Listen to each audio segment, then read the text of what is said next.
विरोधी पक्ष हतबल आहे, नेतृत्वाचा अभाव आहे।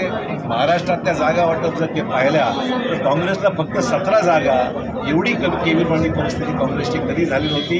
पारंपरिक सांगलीची जागा, पारंपरिक भिवंडीची जागा, या सगळ्या जागा चांगल्या जागा सोडून देण्यात आल्या आहेत। काँग्रेसची गोडवड फक्त 17 जागेवर होते आहे। याचा अर्थच असा आहे की नेतृत्व महाराष्ट्राला किती कमकुवत आहे हे स्पष्ट होतं। सांगलीच्या जागेवर असं वाटतं का की काँग्रेस त्या ठिकाणी कमकुवत पडली? त्यांचं काँग्रेस कमकुवत नव्हती त्या ठिकाणी, काँग्रेसचं नेतृत्व आज राज्यामध्ये ती कमकुवत आहे, त्याचा परिणाम आहे। त्यांना ज्या पद्धतीनं आरोप करण्यात आलेला होता की एकनाथ खडसे हे विजलेला दिवा आहेत आणि आज त्या विजलेल्या दिवाला भाजपमध्ये घेण्यासाठी तयारी दाखवली। राजकारणामध्ये कोणी विजत नाही आणि कोणी लागत नाही।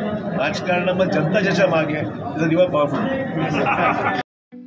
ठळक घडामोडींसाठी देशोन्नती न्यूज चॅनलला सबस्क्राईब करा आणि बेल आयकॉन प्रेस करा। मुंबई, पुणे, नागपूर, मराठवाडा असो का विदर्भ, राजकीय, सामाजिक, शैक्षणिक क्षेत्र असो का क्रीडा, सर्वच घडामोडीचे विश्लेषण पाहायला विसरू नका। फक्त देशोन्नती न्यूजवर।